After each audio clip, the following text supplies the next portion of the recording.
সন্ধ্যার শোরগোল কাটিয়ে ধরণীর বুকে রাত্রি নেমেছে। গোধূলির কিঞ্চিত রক্তাভা আলো সরে গিয়ে চারপাশে অন্ধকারে ছেয়ে গিয়েছে। ছোট বড় পক্ষী কুল ডানা ঝাপটিয়ে নিজ আবাস স্থলে ফিরে যাচ্ছে। কোলাহলপূর্ণ পরিবেশ নিমিষে নিস্তব্ধতায় ভরে গিয়েছে। এই শুনশান নীরব পরিবেশে মোমের গোঙানির আওয়াজ ভেসে আসছে। মাটিতে কারোর পায়ের দাপাদাপির শব্দ, সেই সাথে মাটিতে পড়ে থাকা শুকনো পাতার খচখচে আওয়াজের শব্দ অনুসরণ করে রাফি এই দিকটায় ছুটে এলো। সন্ধ্যার সময় শেষে রাত্রি নেমেছে, অথচ আগুন আর মোমের দেখা নেই। ভিন্ন শহরে চোর ডাকাতের অভাব নেই, তাই প্রিন্সিপাল স্যার রাফির সাথে আরও একজন সিনিয়র প্রফেসরকে ওদের খোঁজার জন্য পাঠিয়েছিলেন। রাফি সিনিয়র প্রফেসরকে বলল, দুজন দুই দিকে গেলে তাদের খুঁজে পাওয়া সহজ হবে। সেই জন্য দুজন দুই দিকের রাস্তা ধরে আগুন আর মোমকে খুঁজে চলেছে। রাফিরা যেখানে ছিল তার থেকে 30 মিনিটের দূরত্বে শুনশান নিরিবিলি প্রকৃতির লতাপাতায় ঘেরা একটা জায়গা আছে। খুঁজতে খুঁজতে রাফি এই দিকটাই এসেছে, আর তখনই অদ্ভুত আওয়াজ শুনতে পায়। রাফির সামনে যতটাই এগোচ্ছে শব্দের প্রখরতা ততটাই বৃদ্ধি পাচ্ছে।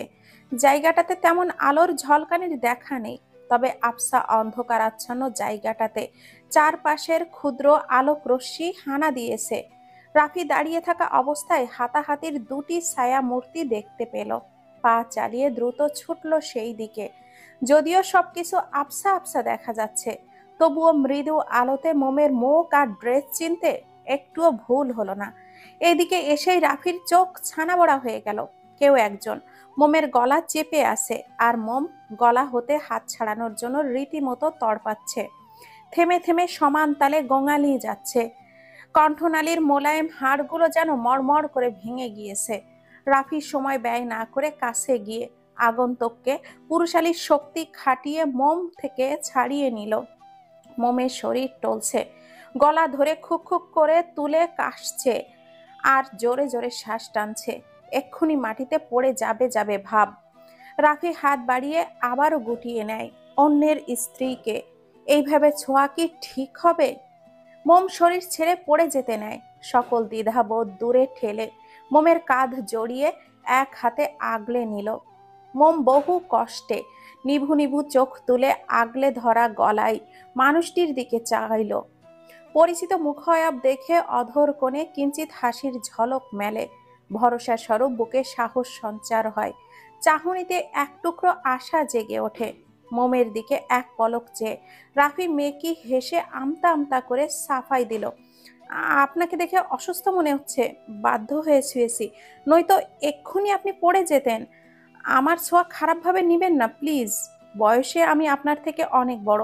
অস্বস্তি অনুভব করলে বড় ভাইয়ের ছোঁয়া মনে করে একটু মানিয়ে নিন।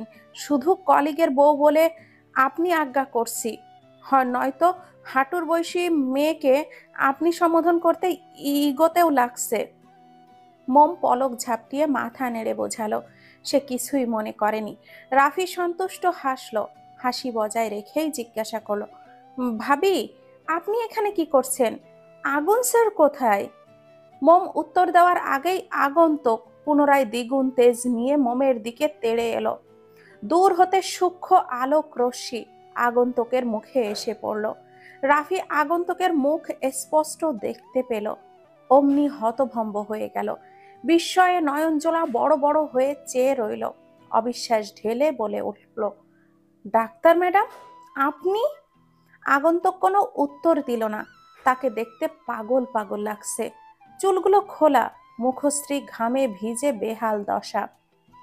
কিছু চুল মুখের সামনে এসে ঘামের সাথে লেপ্টে রয়েছে। চোখের মণি যুগল বাজে ভাবে এদিকে ওদিকে ঘোরাচ্ছে। বড়সড় মোটা একটা লাঠি দেখতে পেয়ে সেটা হাতে তুলে নিল। মোমকে আঘাত করতে চাইল, কিন্তু পারল না। তার আগেই রাফি লাঠিটা ধরে এক টানে আগন্তুকের থেকে ছিনিয়ে নিয়েছে। রাগ দেখিয়ে ধমকে বলে উঠল, সমস্যা কি ম্যাডাম? ভাবিকে মারতে চাচ্ছেন কেন আপনি? আর এখানেই বা কি করছেন? আগন্তুক এবারেও যেন নিশ্চুপ। উন্মাদের মতো শুধু ঠোঁট নেড়ে কাপা কাপা গলায় আওড়ালো, এই মেয়েটাকে ছেড়ে দিন, আমার ওকে দরকার। ওকে মেরে আমাকে এখান থেকে যত দ্রুত সম্ভব বিদায় হতে হবে। রাফি অবাক হয়ে জানতে চাইল, আপনি ওনাকে মারতে চাইছেন কেন? কি ক্ষতি করেছে উনি আপনার? আগন্তুক ফুঁসে উঠে চিবিয়ে চিবিয়ে বলল, আমার হাতে এত কথা বলার সময় নেই। আপনি সামনে থেকে সরুন, মেয়েটাকে ছেড়ে দিন। রাফি মোমের কাঁধ আরেকটু শক্ত করে জড়িয়ে ধরে দাম্ভিকতার সহিত বলল, সরব না। আপনার যা ইচ্ছা করার করতে পারেন। এত দরদ কেন এই মেয়েটার জন্য? ও তো আপনার কেউ আপন নয়। তাহলে? আমি বুঝি না, এই অপয়া মেয়েটার জন্য সকলের কেন এত দরদ? কিসের এত দরদ? কে বলেছে উনি আমার কেউ হয় না? উনি আমার ছোট বোন, আর বড় ভাই হিসেবে আমার কর্তব্য বোনকে রক্ষা করা। রক্তের সম্পর্ক হলেই যে শুধু ভাই বোন হওয়া যায়, এমনটা কোথায় লেখা আছে ম্যাডাম? আগন্তুক তিরিক্ষি মেজাজ নিয়েই বলল, ওর থেকে দূরে সরে দাঁড়ান। অসম্ভব। আমি থাকতে আপনাকে খামোকা আর একটা আঘাতও ভাবিকে করতে দিব না। আগন্তুক আরো কিছু বলতে চাচ্ছিল, তক্ষুনি লম্বা চওড়া বলিষ্ঠ পেটানো শরীরে কাউকে ধোপাধাপ পা ফেলে এই দিকেই আসতে দেখে। সেই দিকে তীক্ষ্ণ দৃষ্টিতে তাকালো। মানুষটা দেখতে অনেকটা আগুনের মতো লাগছে। আগন্তুক বুঝতে পারলো এটাই আগুন। শব্দ শুনে রাফিও সেই দিকেই তাকায়। আগন্তুক ঢালু দিয়ে নিচে নেমে সরু রাস্তার পথ ধরল। চোখের পলকে সকলের দৃষ্টির বাহিরে চলে গেল। বলিষ্ঠ ছায়া মূর্তি মোম আর রাফির সম্মুখে এসে দাঁড়ালো। আগুনের প্রতিচ্ছবি দেখে রাফি গমগমে গলায় জিজ্ঞাসা করলো, স্যার, আপনারা কোথায় গিয়েছিলেন? রাত্রি নেমেছে, সেদিকে কোনো খেয়াল আছে? চিন্তা হয় না, বলুন? আগুন থেকে আশান্বিত উত্তর না পেয়ে রাফি হতাশ হলো। ভারী কি নিঃশ্বাস ছেড়ে বলল, চলুন হোটেলে ফিরে যাওয়া যাক। রাফির কথা আগুন কতটুকু শ্রবণ করেছে বোঝা যাচ্ছে না। সে নির্লিপ্ত ভঙ্গিতে তাকিয়ে আছে আবছা ঘোলাটে আলোতে মোমের মুখের দিকে। মোমের মুখশ্রী স্পষ্ট দেখা যাচ্ছে না। 1 ঘন্টা ধরে পাগলের মতো খুঁজে চলেছে এই মেয়েটাকে, আর সেই মেয়ে এখানে রাফির সঙ্গে দাঁড়িয়ে আছে। কত বড় স্পর্ধা! মোমের কাঁধে রাফির হাত দেখে মেজাজ আরো বিগড়ে গেল। রাফির বুকে ধাক্কা দিয়ে মোম থেকে দূরে সরিয়ে দিল। কাঁধে হাতে হাত সরে যাওয়ার দরুন মোমের শরীর আবারও টলছে। শরীরের শক্তি যেন ক্ষয় হয়ে গিয়েছে, যার জন্য নিজের পায়ে ভর ছেড়ে দাঁড়িয়ে থাকা মুশকিল হয়ে যাচ্ছে। আগুনকে দেখে মোমের অর্ধমৃত প্রায় শরীরটা যেন প্রাণ ফিরে পেল। মুচকি হেসে ক্ষীণ স্বরে ঠোঁট নেড়ে কিছু বলতে উদ্যত হলো, কিন্তু সেটা আগুন হতে দিল না। মোমের হাত শক্ত করে চেপে ধরে হাঁটা শুরু করলো। হেঁটে আলোর দিশারে পৌঁছাতেই রাফি খেয়াল করলো মোমের গায়ে রক্ত, আগুন সামনে আর পেছনে মোম, আর ওদের দুজনের পেছনেই হচ্ছে রাফি। রাফি মৃদু আওয়াজে চেঁচিয়ে বলে উঠল, স্যার, ভাবির গায়ে রক্ত লেগে আছে, দেখুন তো কোথায় ব্যথা পেল। রাফির এই কথাটাও আগুন শুনতে পেয়েছে কিনা বোঝা গেল না। গটগট করে পা চালিয়ে সম্মুখের দিকে অগ্রসর হচ্ছে সে। আগুনের সাথে পা মেলাতে পারছে না মম। তার উপরে শরীর ভীষণ দুর্বল, গলা ব্যথায় কথা বলতে পারছে না সঠিকভাবে। আগুন মোমের দিকে না তাকিয়েই বড় বড় পা ফেলে এগিয়ে যাচ্ছে।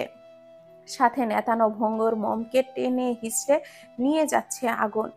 হোটেল রুমে এসে ঝাড়া মেরে মোমের হাতটা ছেড়ে দিল আগুন। পুরো রুম অন্ধকারে ঢেকে আছে। সুইচ টিপে সাদা রঙের বাতি জ্বালিয়ে দিল।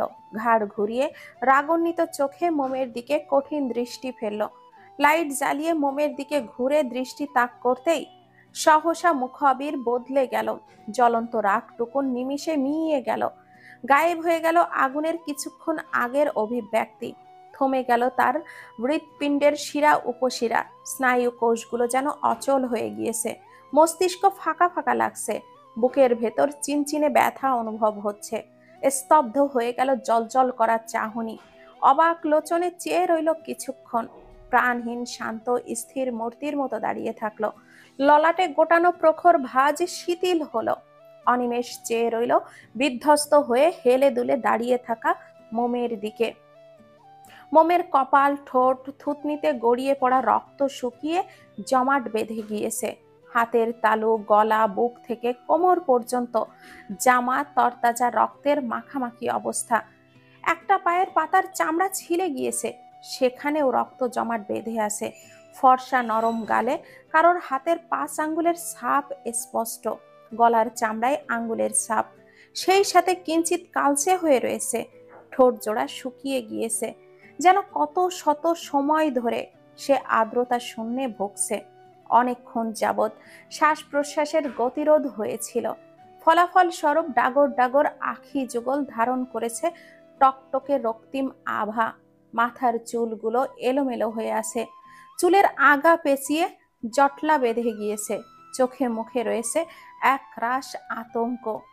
মোমকে দেখে আগুনের মনে হচ্ছে বহুদিন যাবৎ অনাদর অবহেলায় অত্যাচারিত হওয়া রুগ্ন কোনো মানুষ, যার দেহের একাংশ সুস্থ সবল নেই, শুধু প্রাণ সঞ্চার আত্মাটা দেহের মধ্যে আটকে রয়েছে বলে শরীরের মাংস তরতাজা, নয়তো এই শরীরই মানুষটাকে মৃত ঘোষণা করা হতো।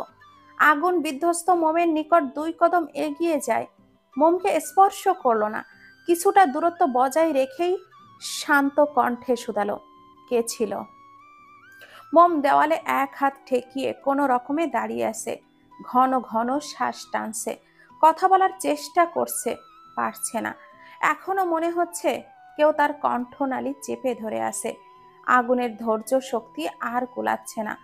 অধৈর্যের সহিত আগের থেকেও শীতল গলায় জিজ্ঞাসা করলো, তোমার এই অবস্থা কে করেছে?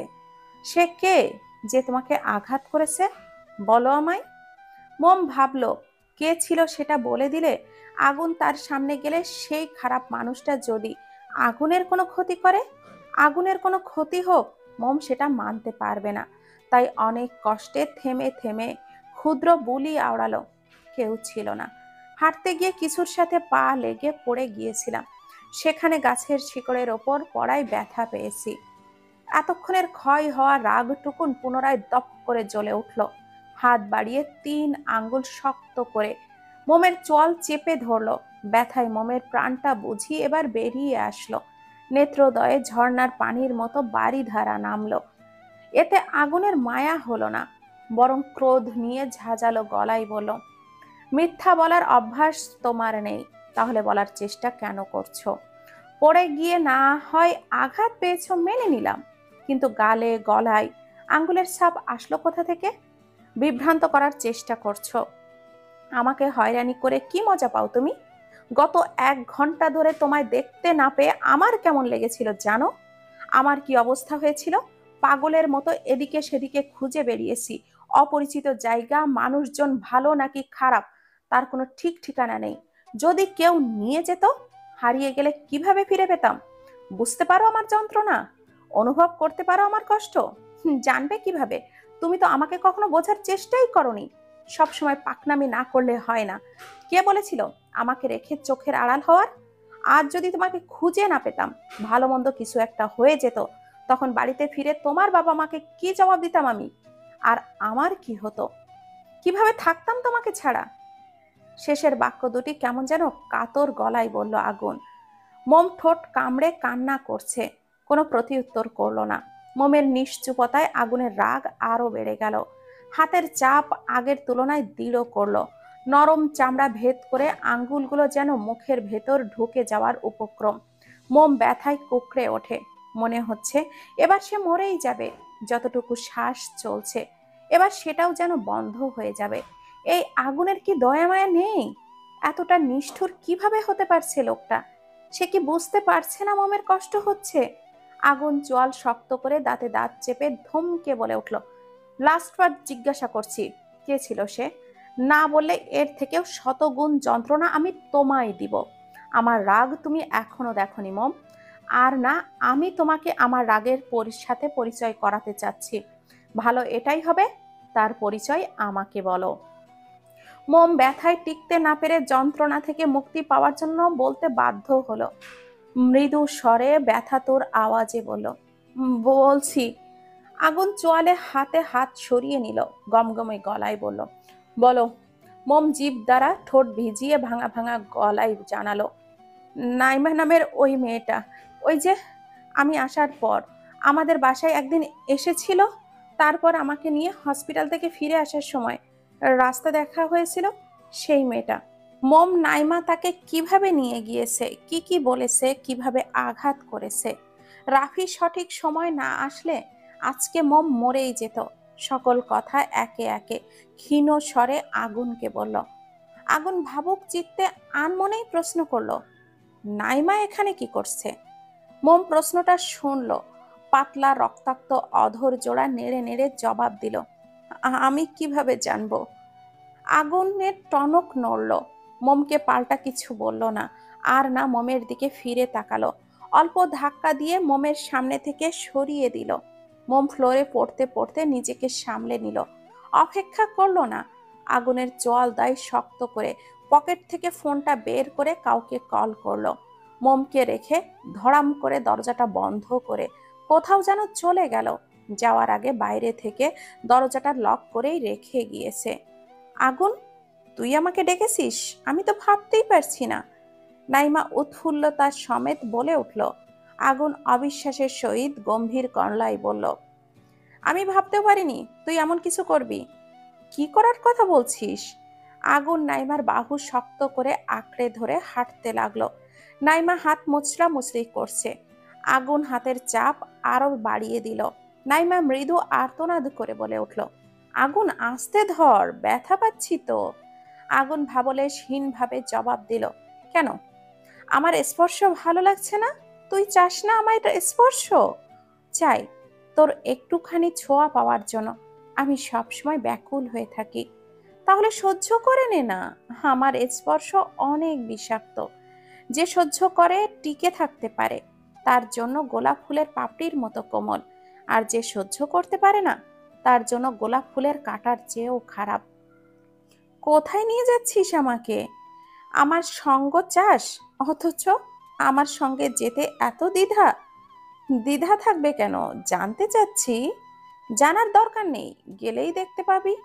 আগুন রুম থেকে বেরিয়ে নাইমাকে কল করে বলেছে সে নাইমার সাথে দেখা করতে চায়। নিজেদের মধ্যে সকল ভুল বোঝাবুঝির অবসান ঘটাতে চায়। প্রেমে পাগল নাইমা আগুনের কথা মেনে নিয়ে ছুটে আসে তার কাছে। মোমকে আঘাত করে ওদের চোখের আড়াল হওয়ার পর নাইমা ঢাকায় ব্যাক করবে এরকম মনস্থির করেছিল।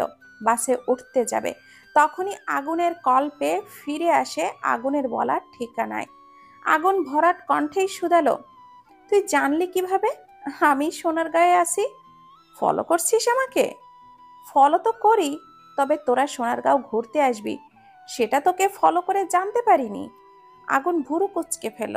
চওড়া গলায় প্রশ্ন করলো, তাহলে কিভাবে জানতে পেরেছিস? মনে আছে কদিন আগে লাস্ট তোর সাথে দেখা হয়েছিল তোর কলেজে? যদিও অরিজিনালি তোর সাথে দেখা করার জন্যই গিয়েছিলাম, কিন্তু তোর কলেজের সামনে পুরানো একজন ফ্রেন্ড সাক্ষাৎ করতে বলেছিল, তাই গিয়েছিলাম। ফিরে আসার পথে তোর কলেজের পরিচিত এক প্রফেসরের সাথে দেখা হয়েছিল। তার সাথে কথা বলার সময় এক পর্যায়ে তিনি জানালেন, আর তিনি 3 দিন পর তোরা নাকি সোনারগাঁও ঘুরতে যাবি। তখনই আমি ডিসাইড করেছিলাম আমিও সোনারগাঁয়ে আসব। তোরা যেদিন এসেছিস আমিও ওই দিনই সোনারগাঁয়ে এসেছি। আগুন খুব মনোযোগ দিয়েই নাইমার কথা শ্রবণ করলো। হাঁটতে হাঁটতে সেই জায়গায় এসে থামলো যেই জায়গায় মোমকে নাইমা নিয়ে এসেছিল। জায়গাটা এখনো আবছা অন্ধকারাচ্ছন্ন। পার্থক্য শুধু তখন সবকিছু স্পষ্ট দেখা যায়নি, তবে এখন দেখা যাচ্ছে। কারণ এখন চারপাশে আগের তুলনায় অন্ধকারে ছেয়ে আছে বলে অল্প স্বল্প দূর হতে আসা আলোতে জায়গাটা উজ্জ্বল জলজল করছে। নাইমা চোখ ঘুরিয়ে ঘুরিয়ে জায়গাটা অবলোকন করে জিজ্ঞাসা করলো, আমাকে এখানে কেন নিয়ে এসেছিস? নাইমার হাতটা ছেড়ে দিল আগুন। বুকে হাত গুজে শটান হয়ে দাঁড়ায়। যাত্রা তো এখান থেকে তুই শুরু করেছিস। ভাবলাম আমি না হয় শেষটা এখানেই করি। মানে কি বলতে চাস তুই? ফোনে না বললি তুই আমাকে মেনে নিবি। মেনে নিব কখন বললাম? বলেছি হিসাব বরাবর করতে চাই। কিসের হিসাব? বাদ দে, তোর সোনার গায়ে আসার কারণটা কি জানতে পারি? নাইমা উচ্ছ্বাসিত কণ্ঠে বলল, অফকোর্স, তোর কাছাকাছি থাকার জন্যই তো। মৃদু হাওয়ার প্রকোপে গাছের লতা পাতা নড়ছে, সেই সাথে নাইমার উন্মুক্ত চুল। আগুন কয়েক কদম এগিয়ে নাইমার মুখশ্রীতে পড়ে থাকা চুল কানের পিঠে গুজে দেয়। নাইমার মন শিহরণে পুলকিত হলো, আবেশে নেত্রদ্বয় বন্ধ করে ফেলে। আগুন বাঁকা হাসলো। আগুনের হাত বাঁধ ভেঙে হঠাৎ নাইমার পেছনের চুল শক্ত মুঠো করে ধরল। চুলে টান লাগায়। মাথায় ব্যথা অনুভব হতেই সুখে ভাসা নাইমা ফট করে চোখ খুলে তাকায়। আগুন রক্তিম চোখে নাইমার দিকে চেয়ে আসে। ক্ষুধার্ত সিংহের মতো গর্জন করে হুংকার ছেড়ে বলে ওঠে, মোমকে মারতে চাচ্ছিলি কোন সাহসে? তোর যদি কোনো অভিযোগ বা রাগ থেকে থাকে তাহলে সেটা আমার উপরে দেখাতি। আমার স্ত্রীকে আঘাত করার স্পর্ধা কোথা থেকে পেলি তুই? নাইমা তাচ্ছিল হেসে জবাব দিল, ওহো, তার মানে তুই প্রতিশোধ নিতে আমাকে ডেকেছিস এখানে? প্রতিশোধ কেন নিব? বললাম না হিসাব বরাবর করব। বলেই পুরুষালীর শক্তপোক্ত হাতে সজোরে থাপ্পড় মারল নাইমার নরম গালে। থাপ্পড়ের চোটে হুমড়ি খেয়ে নিচে পড়ে গেল। রাগান্বিত চোখে আগুনের দিকে দৃষ্টি তাক করতেই আবারও নরম গালে শক্ত হাতের থাপ্পড় পড়ল। থাপ্পড়ের জন্য নাইমার ঠোঁটের কোনা ফেটে চিকন ধারায় রক্ত বের হতে শুরু করলো। মাথা ভো ভো করে ঘুরতে লাগলো। চারপাশ ঝাপসা, ঘোলাটে লাগছে। আগুন চোয়াল শক্ত করে তেড়ে এসে নাইমার কনুই চেপে পেছন নিয়ে মুড়িয়ে ধরে। ব্যথায় নাইমার চোখ দুটো যেন জলে টইটুম্বুর হয়ে গিয়েছে। নাকের পাটাতন ফুলিয়ে রক্তিম চোখে চেয়ে আগুন চিবিয়ে চিবিয়ে বলে উঠল, বল, মমকে কেন মারতে চাচ্ছিলি তুই? সে তোর কোন ক্ষতি করেছে শুনি? কেন পড়ে আছিস ওর নিষ্পাপ মেয়েটার জীবনের পেছনে? যন্ত্রণায় নাক মুখ বিকৃত করে ফেলল নাইমা। তেজি গলায় চিৎকার করে বলে ওঠে, কারণ ওই মেয়েটা আমার একমাত্র পথের কাঁটা ছিল। ওর জন্যই তো তুই আমাকে পাত্তা দিচ্ছিলি না। আমাকে বারংবার রিজেক্ট করেছিস। ওই অপয়া মেয়েটার জন্য আজ তোর আর আমার মধ্যে এতটা দূরত্ব। মমকে তুই দোষ দিচ্ছিস? Like seriously? Brainless dirty girl. আরে মম আমার লাইফে আসার আগে থেকেই তো আমি তোকে ইগনোর করতাম। তোকে তো আরো একবার বলেছিলাম মোমের সাথে আমার বিয়ে না হলেও আমি কখনো তোকে বিয়ে করতাম না। তাহলে ওই মেয়েটা তোর পথের কাঁটা কিভাবে হলো? ওকে দোষারোপ করিস কিসের ভিত্তিতে? আর তুই এতটাই নিচিতে নেমে গিয়েছিস যে বাচ্চা মেয়েটাকে এভাবে আঘাত করতে তোর বুকটা কাঁপলো না? তুই নিজেও তো একজন মেয়ে। একবারও মনে হয়নি ও তোর ছোট বোনের মতো? কিভাবে পারলি আমার পিচ্চিটাকে এতটা কষ্ট দিতে? আগুন আবারও নাইমার গালে থাপ্পড় বসিয়ে দিল। নাইমা লম্বা শ্বাস টানল। মানসিক রোগীদের মতো ক্রু হেসে বলল, মেরেছি, বেশ করেছি।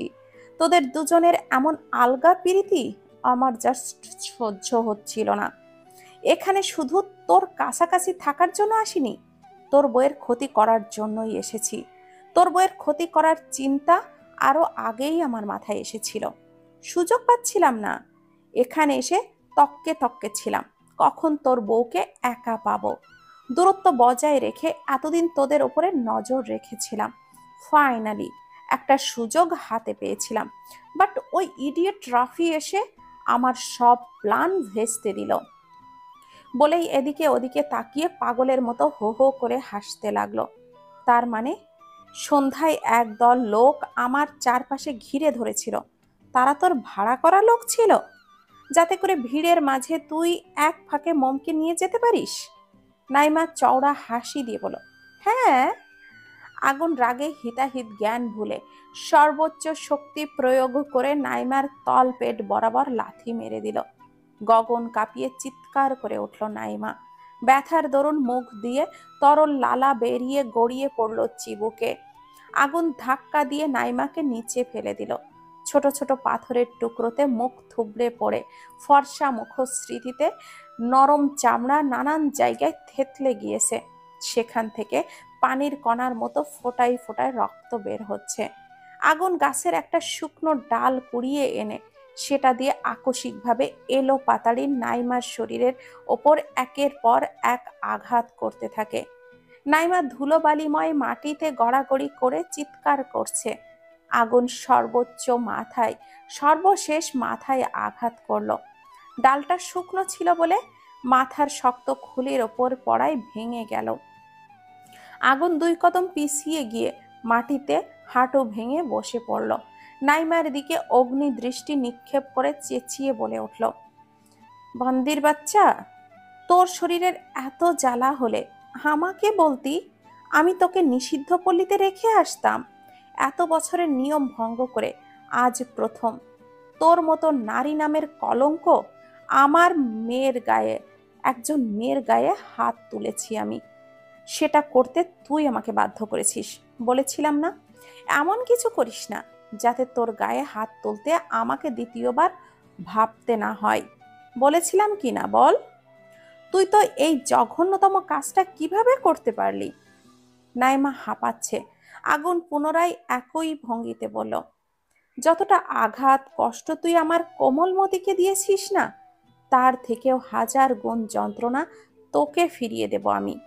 তোর জীবন আমি নরক বানিয়ে ছাড়ব। আমাকে এখনো তুই চিনতে পারিসনি।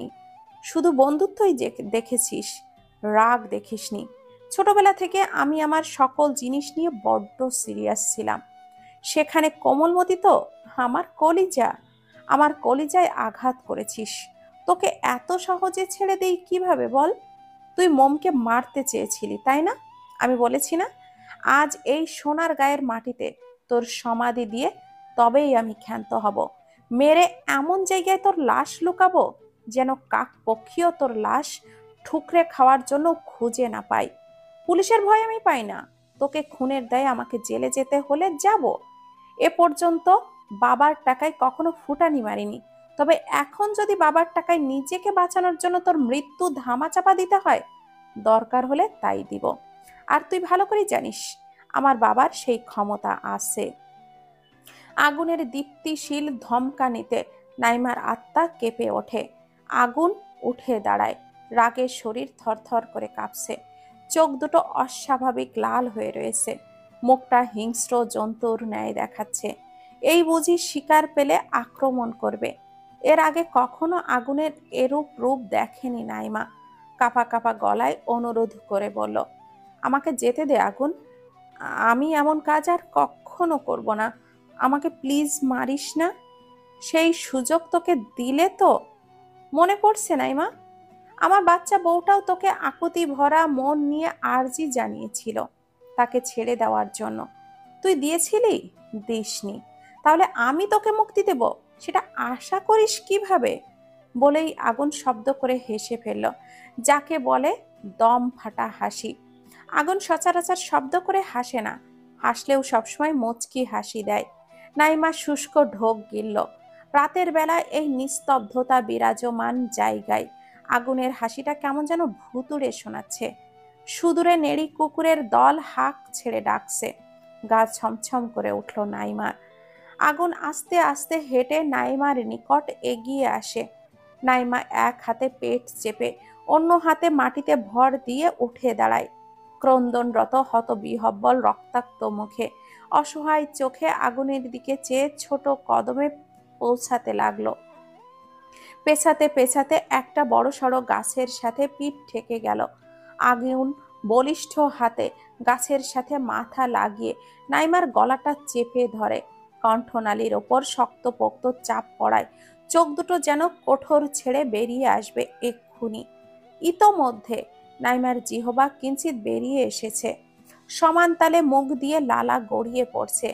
পা নাড়াতে পারছে না, কারণ আগুন জুতো দিয়েই 2 পা পিষে ধরেছে। শুধু হাত দুটো আঁচড়াচ্ছে। নাইমার প্রাণ পাখি যায় যায়। সেই মুহূর্তে রাফি এসে আগুনকে পেছন থেকে জড়িয়ে ধরে নাইমাকে ছাড়ানোর চেষ্টা করছে। আগুনের শরীরে যেন আজ অশরীর আত্মা ভর করেছে, যার দরুন রাফি নিজেও বলিষ্ঠ স্বাস্থ্যের অধিকারী হওয়া সত্ত্বেও আগুনের সাথে পেরে উঠছে না। হোটেলে ফিরে কিছুক্ষণ পর পুনরায় আগুনকে হন্তদন্ত হয়ে হোটেল থেকে বেরিয়ে যেতে দেখে রাফি আগুনের পিছু নেয়। আগুন নাইমার কথোপকথন রাফির কানে পৌঁছেছে। রাফির মা ফোন করায় সে ওদের থেকে একটু দূরে দাঁড়িয়ে মায়ের সঙ্গে কথা বলছিল। কথা শেষ করে ফিরে এসে দেখে যা অঘটন ঘটার ঘটে গিয়েছে। অনেক চেষ্টার পর নাইমার থেকে আগুনকে সরিয়ে নিতে সক্ষম হলো রাফি। আগুন রাগে সাপের মতো ফোঁস ফোঁস শব্দ তুলেছে। অশ্রাব্য ভাষায় নাইমাকে গালাগালি করছে। রাফি আগুনকে শান্ত করতে বলল, স্যার, ভাবি তো অসুস্থ, সে রুমে একা আছে, তার আপনাকে প্রয়োজন। কি করতে যাচ্ছিলেন? আর এতটুকু হলে তো ও মরে যেত। আগুন তিরিক্ষি মেজাজ নিয়ে জানায়, ওর মরে যাওয়াই উচিত। শান্তশিষ্ট মানুষ হুট করে রেগে গেলে ভয়ঙ্কর রূপ ধারণ করে। আগুনকে এতটা রেগে যেতে রাফি কখনো দেখেনি। আর না নাইমা। রাফি আরো কিছু বলবে তার আগে বুঝিয়ে শুনিয়ে ঠেলে ঠুলে আগুনকে হোটেলে পাঠিয়ে দিল। আগুন যাওয়ার আগে নীরব ধমকানিতে তর্জনী উঠিয়ে নাইমাকে শাসাতে ভুলল না। রাফি এসে নাইমাকে ধরে, ওর মুখের দিকে চেয়ে তাচ্ছিল্য হেসে বলে, একটা সত্যি কথা বলি ডাক্তার ম্যাডাম, আমি আপনাকে বেশ কয়েক মাস আগে থেকেই পছন্দ করি। আগুন স্যার চাকরিতে জয়েন হওয়ার পর থেকে কলেজে আপনার আনাগোনা ছিল। তখন আপনাকে দেখে আমার ভালো লেগে যায়। আমি প্রথমে মনে করেছিলাম আপনারা দুজন দুজনকে ভালোবাসেন, তাই আপনাকে মুখ ফুটে আমার মনের কথাটা বলার সাহস পাইনি। পরবর্তীতে বুঝতে পারলাম আপনি আগুন স্যারকে পছন্দ করলেও সে আপনাকে পছন্দ করে না।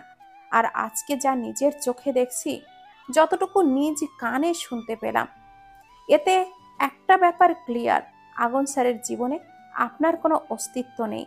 শুধু বন্ধু ছিলেন আপনি তার। হয়তো আজকের ঘটনার পর সেটাও আর রইল না।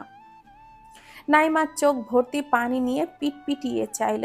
রাফি মুচকি হেসে পুনরায় বলল, আপনার আজকের এই কাজের জন্য আমার মনে আপনার জন্য যে সম্মান ছিল সেটা নিমিষেই ধূলিসাৎ হয়ে গিয়েছে। ওই ছোট্ট মেয়েটাকে আপনি মারতে চাচ্ছিলেন।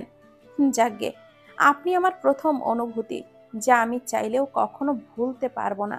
তবে আমি মনে প্রাণে চাইব আপনার মতো টক্সিক টাইপের মেয়ে যেন কারোর জীবন সঙ্গী না হয়। কারোর ভাগ্যে যাতে আপনার মতো মেয়ে না জোটে। কাউকে ভালোবাসা অন্যায় না, ভালোবেসে পাগলামো করাটাও ভুল না, কিন্তু একতরফাভাবে ভালোবেসে রাগের বশে কারোর ক্ষতি করা চরম অন্যায়। ভুল মানুষকে ভালোবেসে পাগলামো করা বোকামি ছাড়া আর কিছুই না। যা হয়েছে ভুলে যান। কাল নতুন সূর্য ওঠার সাথে সাথে নিজের জীবনটাও নতুনভাবে গুছিয়ে নিন। জীবন কারোর জন্য থেমে থাকে না। আশা করি আপনি পারবেন নিজেকে সামলে নিতে। হোটেলের দরজা খুলে ভেতরে প্রবেশ করলো আগুন। দরজা লক করে হাতে থাকা প্যাকেট বিছানার পাশে ছোট্ট টেবিলে রেখে পুরো রুমে নজর বোলালো। থেমে থেমে নাক টানার শব্দে সেই দিকে ঘুরে চাইল। মোম ফ্লোরে পা ছড়িয়ে খাটের কোণার সাথে হেলান দিয়ে বসে আছে। দরজা খোলার শব্দে ঘাড় ঘুরিয়ে এদিকে ওদিকে তাকায় মোম। আগুনকে এক পলক দেখে মুখ ফিরিয়ে নিল। একদম কথা বলবে না লোকটার সাথে, খারাপ লোক, মোমকে ব্যথা দিয়েছে। আগুন নিঃশব্দে এগিয়ে এসে টুপ করে কোলে তুলে নিল। মোম হকচকিয়ে যায়, পড়ে যাওয়ার ভয়ে নড়বড়ে পেল, হাতে গলাটা জড়িয়ে ধরে। আগুনের দিকে চেয়ে অভিমানে পুনরায় মুখ ঘুরিয়ে নিল। আগুন আস্তে ধীরে মোমকে বিছানায় বসিয়ে দিল। প্যাকেটটা হাতে নিয়ে ভেতর থেকে প্রাথমিক চিকিৎসার টুকটাক জিনিসপত্র বের করলো। আসার সময় ফার্মেসির দোকান থেকে নিয়ে এসেছিল। গম্ভীর মুখে চুপ করে তুলার সাহায্যে শুকিয়ে যাওয়া রক্ত পানি দিয়ে মুছে নিল। ক্ষত স্থানে অ্যান্টিসেপটিক লাগিয়ে কপালে ব্যান্ডেজ করে দিল। থুতনি পায়ের পাতাতে ব্যথানাশক মলম লাগিয়ে দেয়। এটা কি হচ্ছে? লোকটা চুপ করে আছে কেন? কড়া কথা কেন শোনাচ্ছে না? ধমক কেন দিচ্ছে না? এতক্ষণে তো ধমকে ধমকে মোমের শরীরে কম্পন ধরিয়ে দেওয়ার কথা। মোম ভেবেছিল কুমড়োটার সাথে কথা বলবে না, এখন এই কুমড়ো মার্কা লোকটাই ওকে পাত্তা দিচ্ছে না। এটা তো ঘোর অন্যায়। মোমের ঠোঁটের রক্ত মুছছে সে, কাটা জায়গায় পানি লাগাই জ্বলন অনুভব হলো। মোম মুখ কুচকে জানায়, জ্বলছে। আগুন ঝুঁকে আসে, ঠোঁট দুটো গোল করে ফু দিচ্ছে। মোম চোখটা বন্ধ করে ফেলল। গলাতে আলতো করে অ্যান্টিসেপটিক লাগিয়ে দিল। ফর্সা চামড়ায় কেমন যেন কালশিটের দাগ বসে গিয়েছে। চিকিৎসার কার্যক্রম সম্পূর্ণ করে মোমের পেছনে এসে দাঁড়ায়। লম্বা চুল এলোমেলো হয়ে আছে, চিরুনি দিয়ে আঁচড়ালো না, হাতের আঙ্গুল চালিয়ে আলতো করে গুছিয়ে দিয়ে খোপা বেঁধে দিল। চিরুনি দিয়ে আঁচড়ালে চুলে টান পড়বে, তখন মাথায় ব্যথা পেতে পারে। খোপার বয়স 1 মিনিটও হতে পারল না, তার আগেই চুলটা খুলে গেল। মোমের হাসি পেল। অধর ছড়িয়ে হাসতে না পারলেও অধর চেপে মিটমিট করে হাসল। আগুন ভুরু কুচকে তাকায়। মোম তুরন্ত ভঙ্গিতে স্বাভাবিক করে বলল। আগুন ব্যাগ হাতড়িয়ে ছোট্ট একটা হেয়ার ব্যান্ড পেল, সেটা দিয়েই কোনো রকমে ঝুঁটিটা বেঁধে দিল। রুটি ছিঁড়ে মোমের মুখের সামনে ধরল। মোম মৃদু স্বরে বলল, গলা ব্যথা করছে? ঢোক গিলতে কষ্ট হচ্ছে? এগুলো খেতে পারবে তো? আগুন উঠে দাঁড়ায়, ফটাফট বাইরে চলে যায়। কিছুক্ষণ পর হাতে স্যুপের বাটি নিয়ে ফিরে আসে। গরম গরম স্যুপ চামচ দিয়ে তুলে ফু দিয়ে ঠান্ডা করে মোমের ঠোঁটের সামনে তুলে ধরে। মোম ঠোঁট ফাঁক করে খেতে যেয়েও থেমে গেল। আপনি খাবেন না? আগুন উত্তর দিল না। মোম তেড়া কণ্ঠেই স্বল্প আওয়াজে বলল, আপনি না খেলে আমিও খাবো না। স্যুপের বাটিতে নজর রেখে গমগমে গলায় আগুন বলল, চুপচাপ খেয়ে নাও, খেয়ে ঔষধ খেতে হবে। কথা না শুনলে রুম থেকে বেরিয়ে যাব। মোম পাল্টা কিছু বলতে পারল না, চুপ করে খেয়ে নিল। বালিশ ঠিক করে মোমকে ধরে শুইয়ে দিল। মাথায় আলতো করে হাত বুলিয়ে দিতেই মোমের চোখে তন্দ্রা লেগে গেল। সোনার গায়ের নিস্তব্ধ রাত, আকাশের তারারা জ্বলজ্বল করছে, প্রকৃতিতে মৃদু মন্দ বাতাস বইছে। রাস্তায় জনমানুষের তেমন দেখা নেই। বেশ কিছু গাড়ি এখনো চলাচল করছে। আগুন বারান্দা থেকে রুমে চলে আসে। রুমের লাইট বন্ধ। খোলা জানালা দিয়ে বাইরে থেকে আলো এসে রুমটা আলোকিত করে তুলেছিল। মোম গভীর ঘুমে আচ্ছন্ন। আগুন এসে মোমের ওপর আধ শোয়া হলো, আপদমস্তক পর্যবেক্ষণ করলো। আচমকা মোমের কপালে কপাল ঠেকিয়ে ডুকরে কেঁদে উঠল। আবেগ সমেত বলে উঠল, I am really sorry to say my কোমলমতি, আমি তোমাকে প্রোটেক্ট করতে ব্যর্থ হয়েছি, প্রয়োজনে পাশে থেকে সাপোর্ট করতে পারিনি, প্লিজ ফরগিভ মি। আগুন বুঝদার হওয়ার পর থেকেই শেষবার মায়ের অসুস্থতায় সকলের দৃষ্টির আড়ালে লুকিয়ে কেঁদেছিল। এত বছর পর আবার আজকে কাঁদছে। কান্নার কোনো শব্দ নেই, অথচ নীরবে নিভৃতে অশ্রু বিসর্জন দিচ্ছে। আগুনের চোখের নোনতা পানি মোমের ভুরুর ওপর পড়ে সেখান থেকে গড়িয়ে চোখে পড়ছে। মোমের তন্দ্রা ছুটে যায় কারোর ফোপানোর শব্দে। আবছা আলোতে আগুনের ক্রন্দনরত মুখশ্রী খুব ভালোভাবেই দেখতে পেয়েছে মোম। ফ্যাল ফ্যাল করে চেয়ে থাকলো কিছুক্ষণ। পর মুহূর্তেই আগুনের পিঠে এক হাত রেখে শব্দ করে কেঁদে ওঠে। আগুন তড়িৎ গতিতে মাথা ওঠায়, গালে হাত দিয়ে উদ্বিগ্ন সমেত জানতে চাইল, ব্যথা করছে? যন্ত্রণা করছে? কোথায় কষ্ট হচ্ছে বলো আমায়। আগুনের হাত টেনে মোম বুকের বাঁ পাশে রেখে জানালো, এখানে কষ্ট হচ্ছে। এবার বলুন, আপনি কাঁদছিলেন কেন? আগুন থমথমে খেয়ে যায়। এদিকে ওদিকে নজর ঘুরিয়ে রাশভারী কণ্ঠে বলল, কোথায় খাচ্ছি? খাটবো কেন? কাদার কি আছে? অদ্ভুত। মোম হাত বাড়িয়ে আগুনের চোখ ছুঁয়ে দেয়। আগুনের চোখের নোনা পানি মোমের আঙ্গুলে লেগে গেল। মোম মুচকি হাসে। আগুন সরে যেতে চায়, মোম আটকে দিল। আগুনের দুই গালে হাত রেখে লাজ লজ্জা ভুলে তার কপালে খসখসে ঠোঁট দ্বারা দৃঢ় চুম্বন করল। আগুন চোখ বুজে ফেলে। ভারী ক্ষীণ নিঃশ্বাস ছেড়ে মোম বলে, ভালোবাসি। আগুন প্রতিউত্তর করতে পারল না। হুট করে টেনে ধরল মোমের শুষ্ক ঠোঁট জোড়া। পাগলের মতো ছুঁয়ে যাচ্ছে, যেন কত সময় ধরে তৃষ্ণার্ত ছিল সে। কাটা স্থানে আগুনের ঠোঁটের ঘর্ষণে ব্যথা পেলেও মোম টু শব্দ করল না, সহ্য করে নিল। ঠোঁট ছেড়ে লম্বা শ্বাস টেনে আগুন ধীরে ধীরে শান্ত হলো। বালিশে শুয়ে পড়ল। মোম আগুনের বুকে মাথা রাখতে চায়, কিন্তু আগুন দিল না। গম্ভীর কণ্ঠে বলল, ব্যথা পাবে, বালিশে শুয়ে পড়ো। মোম জেদ দেখিয়ে মৃদু স্বরে বলে, পাবো না ব্যথা, বুকেই ঘুমাবো। আবারও তেড়ামি করছো? হ্যাঁ করছি তো। আগুন দীর্ঘশ্বাস ছাড়ল, কোনো প্রতিক্রিয়া দেখালো না। মোম নিমিষেই প্রশস্ত বুকে লেপ্টে শুয়ে পড়ল। পরপরই চোখ মুখ কুঁচকে ফেলল। বুকের সাথে থুতনি কপাল লাগায় ব্যথা করছে, বরং বালিশে শটান হয়ে শুলে ব্যথা পেত না। মোম এই ক্ষুদ্র ব্যথাকে পাত্তা দিল না। মোম জানে আগুন তখন তার জন্যই কাঁদছিল। লোকটা মুখে স্বীকার না করলেও মোম বুঝতে পারে সে তাকে কতটা ভালোবাসে। মৃদু হেসে আগুনকে শক্ত করে জড়িয়ে ধরে চোখটা বন্ধ করলো। রাতের ঘুটঘুটে আধার সরে গিয়ে সকালটা ধীরে ধীরে জাগ্রত হয় তার রোজকার নিয়মে। ভোরের পাখিরা মিষ্টি সুরে কলকলিয়ে গান গাইতে শুরু করে তখন। এই ভোর পাখিদের মতো ধরিত্রীর বুকে এক চঞ্চল কিশোরী সকাল সকাল উঠে চিৎকার চেঁচামেচি শুরু করে দিয়েছে। আগুন তড়িঘড়ি করে দৌড়ে আসে। সে ব্রেকফাস্ট আনতে নিচে গিয়েছিল। মোমের চিৎকারে ব্রেকফাস্ট না নিয়েই মাঝ পথে ছুটে আসে, উত্তেজিত কণ্ঠে শুধায়, কি হয়েছে? চিৎকার করছে কেন? শরীরের কোনো অংশে ব্যথা করছে কি? মোম কটমট করে জিজ্ঞাসা করলো, আমার গায়ের পোশাক পাল্টেছে কে? গায়ে তো অন্য জামা ছিল। আগুন গম্ভীর কণ্ঠে বলে, আমি তোমার ড্রেস চেঞ্জ করেছি। মোম চোখ বড় বড় করে শোধালো, আপনি করেছেন? কেন করেছেন? কেন করব না? কালকের জামায় রক্ত লেগেছিল, সেটা পরে থাকতে নাকি? মোম কাঁদো কাঁদো গলায়, তাই বলে আপনি আমার জামা পাল্টে দিবেন? আগুন চোখ ছোট ছোট করে তাকায়, রাশভারী গলায় বলে, আমি ছাড়া এখানে আর কে আছে যে তোমার ড্রেসটা চেঞ্জ করবে? মোমের মুখটা চুপসে যায়, বার কয়েক পলক ঝাপটায়। কখন করেছেন? রাতে, যখন তুমি ঘুমিয়েছিলে। আপনার এত কষ্ট করার কি দরকার ছিল? আমাকে ডাকলে আমি নিজেই জামা পাল্টে নিতাম।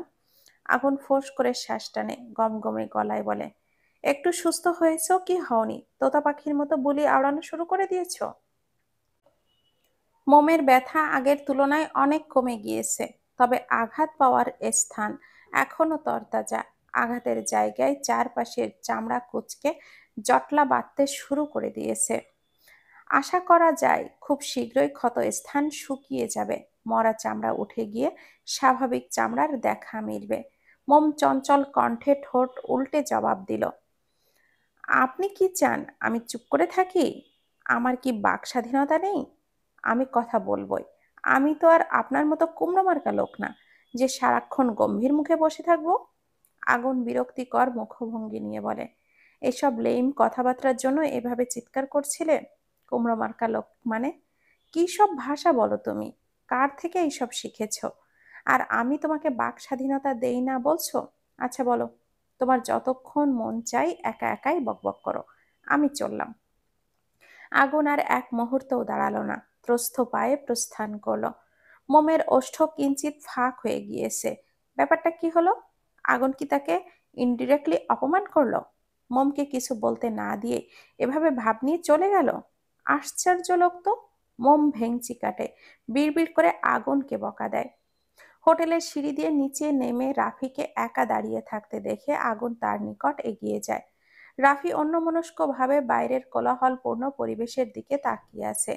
আগুন পাশে এসে দাঁড়ালো, গলা খাকারি দিয়ে জিজ্ঞাসা করলো, কি নিয়ে চিন্তা করছেন মিস্টার রাফি? রাফির ধ্যান ভাঙে, চক্ষুদ্বয়ের দৃষ্টি ঘুরিয়ে সরাসরি নজর রাখলো আগুনের আদলে। আগুন ভুরু কুঁচকে চেয়ে আছে। রাফি স্মিত হেসে জানালো, কিছু নিয়ে চিন্তা করছিলাম না। ভাবি শারীরিক অবস্থা এখন কেমন? আগের থেকে বেটার। একটা কথা বলবো? দ্বিধাবোধ করছেন কেন? বলে ফেলুন। কালকে আপনাকে দেখে আমি ছেলে হয়েও ভয় পেয়ে গিয়েছিলাম। আল্লাহ, কি রাগ আপনার! ডাক্তার ম্যাডামকে ভালোই শাস্তি দিয়েছেন। বেচারি মরতে মরতে বেঁচে গিয়েছে। আগুন ভরাট কণ্ঠেই বলে, নাইমার ব্যাপারে আমি কিছু শুনতে চাই না। আপনি যদি এই ঘটনা ভুলে যান এবং কারোর সাথে এই ঘটনার কথা শেয়ারিং না করেন, তাহলে খুশি হতাম। হ্যাঁ, অবশ্যই আমি কারোর সাথেই শেয়ার করব না। আপনি নিশ্চিন্তে থাকতে পারেন। সবাই ব্রেকফাস্ট করে ফেলেছে? জি, আমি এখনো ব্রেকফাস্ট করিনি। চলুন, ব্রেকফাস্ট করে নিবেন। রাফির অধর কোণে মৃদু হাসি ঝুলিয়ে জানায়, খেতে ইচ্ছে করছে না, আপনি খেয়ে আসুন। As you wish. আগুন চলে আসার জন্য পা বাড়ায়, কয়েক কদম এগিয়ে গিয়ে থেমে যায়, পেছনে ঘুরে আবারও রাফির পাশে এসে দাঁড়ায়। রাফি প্রশ্নসূচক দৃষ্টিতে তাকায়। আগুন সহসা রাফিকে জড়িয়ে ধরল, পিঠ চাপড়ে সন্তুষ্টির হেসে বলল, thank you mister Rafi. I am really great for you. Rafi অবাক হয়ে জানতে চাইল, কৃতজ্ঞতা জানানোর কারণ? আগুন সরে আসে, গভীর দৃষ্টিতে রাফির দিকে চায়, তপ্ত শ্বাস ছেড়ে বলে, আপনি সময় মতো না আসলে কালকে আমার ওয়াইফের ভালো মন্দ কিছু একটা হয়ে যেতে পারত। I know that. এই ছোট্ট থ্যাঙ্কসটা যথেষ্ট নয়, বাট তবুও থ্যাঙ্কস এ লট। রাফি ঠোঁট এলিয়ে হাসল, উৎফুল্ল চিত্তেই বলে, ইটস মাই প্লেজার স্যার। একজন মানুষ হিসেবে আমার যা মনে হয়েছে সেটাই করেছি। ভাবি আমার ছোট বোনের মতো। তাছাড়া ভাবির জায়গায় অন্য কোনো মেয়ে থাকলেও আমি তাকেও হেল্প করতাম। ধন্যবাদ দেওয়ার দরকার নেই। আসছি। মোমকে ব্রেকফাস্ট করিয়ে মেডিসিন খাওয়াতে হবে। রাফি মাথা ঝাঁকালো। আগুন চলে যায়। রাফি দীর্ঘশ্বাস ছাড়লো, প্যান্টের পকেটে হাত গুজে আকাশের সাদা মেঘের দিকে দৃষ্টি রাখে। সেখানে নজর আসছে। একটা পাখি একা একা উড়ে যাচ্ছে। কোথায় যাচ্ছে রাফি জানে না। আচ্ছা, পাখিটা কি শুরু থেকেই নিঃসঙ্গ, নাকি কেউ ছিল তার সাথে? মাঝপথে এসে পাখিটাকে একা রেখে চলে গিয়েছে কি? হ্যাঁ অথবা না। উত্তর নেই রাফির কাছে। রাফিও তো স্বল্প সময়ের মধ্যে কারোর মায়ায় আটকে ছিল। কারোর সঙ্গ পাওয়ার তীব্র বাসনা মনে লালন করেছিল। কাউকে একান্ত নিজের করে একজনের থেকে দুজন হতে চেয়েছিল। সেটা আর হলো কই? পাখির মতো সেও উন্মুক্ত ভূপৃষ্ঠে একা একা ঘুরে বেড়াচ্ছে। কাল নাইমা শারীরিক অবস্থা দেখে বুকের গহীনে এক চাপা কষ্ট অনুভব করেছিল। যতই কড়া কথা শোনাক না কেন, সত্যি এটাই, রাফি এখনো নাইমাকে ভালোবাসে। ফার্স্ট ফিলিংস ফার্স্ট লাভ বলে কথা। এত সহজে ভুলে যাওয়া যায় নাকি? কাল আধমরা নাইমাকে নিয়ে কাছাকাছির একটা হসপিটালে ট্রিটমেন্ট করিয়েছিল রাফি। নাইমার থেকে ফোন নাম্বারটা কালেক্ট করে নাইমার বাবাকে ফোন করে নাইমার অসুস্থতার কথা জানায়। কিভাবে আহত হয়েছে সে কথা বলেনি, শুধু বলেছে নাইমা অনেক অসুস্থ। রাফি নাইমাকে বাসে উঠিয়ে দিবে, আর নাইমার বাবা যেন তাকে রিসিভ করতে চলে আসে। ট্রিটমেন্ট করিয়ে নাইমাকে বাসে তুলে দিয়ে রাফি হাসি মুখে বিদায় জানায়। অতঃপর হোটেলে ফিরে আসে। আগামীকাল সকালবেলা সকলে ঢাকা ফিরে যাওয়ার উদ্দেশ্যে রওনা হবে। সোনার গায়ে কাটানোর শুধু আজকের সময়টুকুন হাতে আছে। তাই যে যার মতো ঘুরতে বেরিয়ে গেছে। যদিও সবাই ঘুরতে বের হয়নি, কয়েকজন দম্পতি আর সিঙ্গেল কয়েকজন গিয়েছে, বাকিরা হোটেলেই আছে। সময়টা এখন বিকালের মধ্যভাগ। সূর্য পশ্চিম দিকে হেলে পড়েছে। গরমের প্রখরতা কমে এসেছে। এমন একটি গোধূলি বেলায় যখন দিন কেটে যায় এবং রাত আসে, তখন প্রকৃতির মধ্যে এক অদ্ভুত শান্তি বিরাজ করে। আমাদের মনে তখন নতুন দিনের প্রত্যাশা জাগে।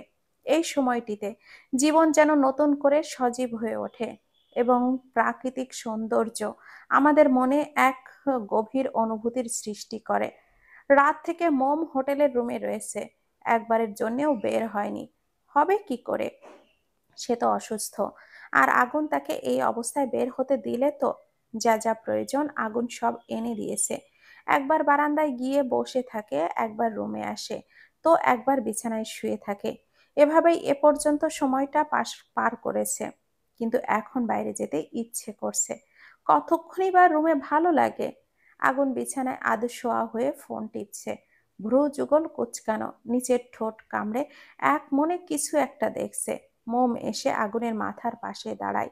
এতক্ষণ বারান্দায় দাঁড়িয়ে ছিল, হাত নাড়িয়ে আগুনের অ্যাটেনশন পাওয়ার চেষ্টা করেছে। আগুন চোখ তুলে তাকালো না, নিজের মতো করে ফোন দেখায় ব্যস্ত। মোম কণ্ঠ খাদে এনে গলা দিয়ে শব্দ তুলল। লাভ হলো না। আগুন একেবারের জন্যেও ফিরে তাকায়নি। এবার মোমের রাগ হলো। এমন নয় যে আগুন কানে কম শোনে বা তার চোখের সমস্যা, তাহলে মোমের দিকে নজর কেন দিচ্ছে না? এত ভাব দেখায় কেন লোকটা? মোম ফুঁসে উঠে টান দিয়ে আগুনের ফোনটা নিয়ে নিল। আগুন সোজা হয়ে বসলো, বিরক্ত মুখভঙ্গিতে তাকায়। গম্ভীর কণ্ঠে বলে, ফোন নিয়েছো কেন? এদিকে দাও। না, দিব না। কেন দিবে না? মোম দাঁতে দাঁত চেপে কটমটিয়ে তাকায়। গোমরা মুখে বলল, আমি কখন থেকে আপনাকে ডাকছিলাম, শুনতে পাননি? মিথ্যা কথা, তুমি আমাকে ডাকোনি। ডাকিনি মানে কি? হ্যাঁ, মুখের সামনে হাত নাড়ালাম, গলা খাকারি দিলাম, তবু বলছেন ডাকিনি? আগুন ভাবলেশহীন ভাবে জানায়, না ডাকোনি। এরকম করলে কিভাবে বুঝবো তুমি আমার মনোযোগ আকর্ষণের চেষ্টা করছো? আমি তো জানি এরকম অদ্ভুত আচরণ যারা মৃগী রোগী তারা করে। মোমের রাগ এবার আকাশচুম্বী। মোমকে মৃগী রোগীর সঙ্গে তুলনা করলো এই লোক। রাগে গিজগিজ করতে করতে মোমের ফোন, আগুনের ফোনটা বিছানার উপরে আছাড় মারলো। নিজে বিছানায় উঠে এক পাশে গুটিসুটি মেরে শুয়ে পড়লো। আগুন ফোনটা হাতে তুলে নেয়। বউটা কত লক্ষ্মী, আগুনের কতগুলো টাকা বেঁচে গেল। অন্য বউদের মতো ফোনটা ফ্লোরে আছাড় মারলে তো আজকেই ফোনের শ্রাদ্ধের ব্যবস্থা করা হতো। আগুন আর চোখে ওই দিকে ফিরে শুয়ে থাকা অভিমানী বউয়ের দিকে তাকায়। ফোনটা সাইডে রেখে মিটিমিটি হেসে মোমের নিকট এগিয়ে যায়। কোমর টেনে একদম নিজের সাথে লাগিয়ে নিল। মোম ছাড়া পাওয়ার জন্য মোছড়ামুছড়ি করছে। আগুন শক্ত করে জড়িয়ে রাখলো। মোমের কানের পিঠে চুমু দিয়ে ফিসফিস করে বলল, এত রাগ ভালো না পিচ্ছি। এবার বলো, কি বলতে চাচ্ছিলে? মোম উত্তর দিল না। গাল ফুলিয়ে রুমের দেওয়ালের দিকেই চেয়ে আছে। কি হলো, কথা বলছো না কেন? মোম এবারেও নিশ্চুপ রইল। মোমকে ঘুরিয়ে সম্পূর্ণ নিজের দিকে ফিরিয়ে নিল আগুন। কপালে আলতোভাবে চুমু খেলো। আদুরে গলায় জিজ্ঞাসা করলো, বলতে বলেছি না? এরপর কিন্তু আমি রেগে গেলে সেটা তোমার জন্য খুব একটা ভালো হবে না। মোম মুখ কালো করে তিরিক্ষি মেজাজ নিয়ে বলল, তখন তো শুনতেই চাচ্ছিলেন না, তাহলে এখন জানতে চাচ্ছেন কেন? তখন শুনতে চাইনি, এখন তো চাচ্ছি। এবার বলো। বাইরে নিয়ে চলুন, রুমে থাকতে ভালো লাগছে না, দমদম বন্ধ বন্ধ লাগছে। কোথায় যেতে চাও? আপনি যেখানে নিয়ে যাবেন। কিছুক্ষণ প্রকৃতির হৃদয় জোড়ানো হাওয়া গায়ে মাখাতে চাই।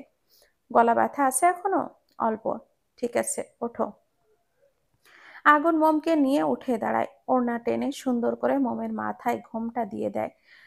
2 ঘোমটা দেয়, যাতে করে গলা ভালোভাবে ঢেকে নেওয়া যায়। মোমের চোখে চোখ রেখে শান্ত কণ্ঠে আগুন বলে উঠল, মোম, তোমার সাথে কালকের ঘটনাটা বাড়িতে কাউকে জানিও না প্লিজ। বাবা শুনলে ঝামেলা করবে। এমনিতেই আমার সাথে তার খামোকা মনোমালিন্য আছে। মাও আমাকে কথা শোনাবে তোমার খেয়াল রাখতে পারিনি কেন সেটা নিয়ে। তারা জানতে পারলে তোমার বাবা মাকেও ব্যাপারটা জানাবে। তখন তোমার বাবা মাও কষ্ট পাবে। বলবো না। আগুন কিঞ্চিত মুচকি হাসলো। মোমের গালে ঠোঁট ডুবিয়ে চুমু খেলো। নাকে নাক ঘষে কোলে তুলে নিল। দরজা খুলে সিঁড়ি দিয়ে হাঁটা ধরলো। মোম হতভম্ব হয়ে গেল।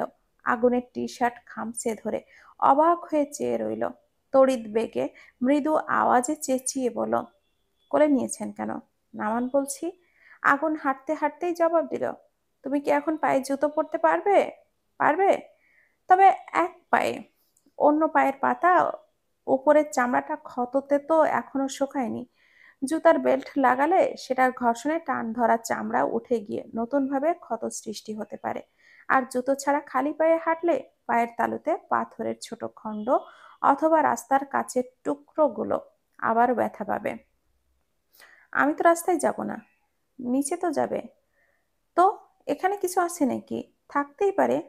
অবিশ্বাসের কিছু নেই। আমি তোমাকে নিয়ে আর কোনো রিস্ক নিতে পারবো না। মোম অসহায় ভঙ্গিতে বলে, নিচে আপনার স্যারেরা থাকতে পারে। তারা কি ভাববে বলুন তো? দয়া করে নামিয়ে দিন। নামিয়ে দিব, তবে নিচে গিয়ে।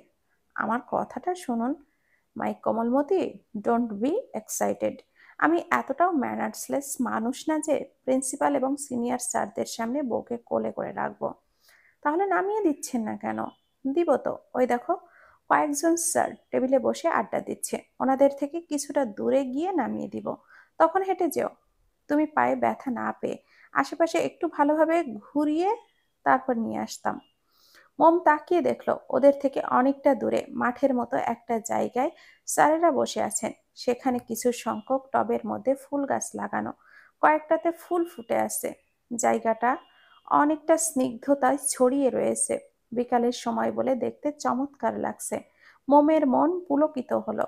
খুশিতে দন্তপাটি বের করে হালকা করে হাসলো। কাঁধে রাখা হাতটা উঠিয়ে আগুনের গলা পেঁচিয়ে ধরলো। পলকহীন ভাবে চেয়ে রইল আগুনের গম্ভীর হয়ে থাকা মুখশ্রীতে। কপালটা অল্প কুঁচকে আছে। গভীর চোখ দুটো ভাসা ভাসা। কিঞ্চিত উঁচু গোলগাল নাকটা কত সুন্দর। নাকের বিন্দু বিন্দু ঘামে ক্ষুদ্র ফোঁটা দেখা যাচ্ছে। ঠোঁট দুটো যেন আর্ট করা। চাপ দাড়ি যুক্ত ফর্সা মুখশ্রীতে গোলাপি অধর জোড়া দারুণ মানিয়েছে। লোকটার গা থেকে সবসময় মিষ্টি একটা ঘ্রাণ নাসান্দ্রে আসে, যেটা মোমকে মাতাল করে দেয়। মোমের মাস্টার মশাই একটু বেশিই সুন্দর। ফর্সা বলে নয়, মুখের গড়নটাই সুন্দর। মোম কি কখনো ভেবেছিল এই মানুষটা তার স্বামী হবে? কখনো কি মনে হয়েছিল তার বরটাও দেখতে এতটা মিষ্টি টাইপের হবে? লোকটা কত যত্নশীল, কত ভাবে ওর জন্য। মোম তো ভাগ্যবান, সেই জন্য এই কুমড়ো মার্কা লোকটাকে স্বামী হিসাবে সে পেয়েছে। মোম স্বস্তির নিঃশ্বাস ছাড়লো। ঠোঁট ছাড়িয়ে এক পেশে হাসলো। মুখটা এগিয়ে হুট করে আগুনের খোঁচা খোঁচা দাড়ি যুক্ত গালে টুপ করে একটা চুমু খেলো। সহসা আগুনের চলমান পা থেমে যায়। হতবিহ্বল অক্ষিপট ফ্যাল করে চেয়ে থাকলো মোমের দ্বিধাহীন মুখে। বিস্ময়ে চোখ দুটো বড় বড় হয়ে গেল। ঠোঁট জোড়া আপনা আপনি কিঞ্চিত ফাঁকা হয়ে গেল। মোমের কোনো ভাবান্তর হলো না। তার মুখবির স্বাভাবিক। ঠোঁট উল্টে বলল, দাঁড়িয়ে পড়ছেন কেন, চলুন। জিভ দ্বারা ঠোঁট ভিজিয়ে আগুন অবাক হয়ে জানতে চাইল, তুমি আমাকে চুমু দিয়েছো সত্যি?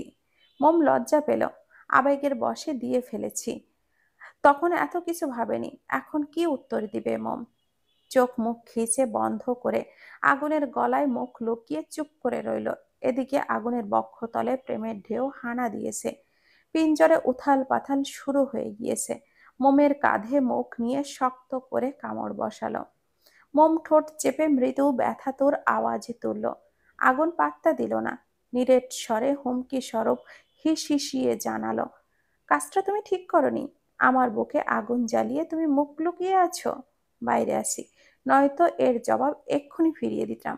টেনশন করো না, এর শোধ আমি নিবই। Just wait and see my dear কমলমতি।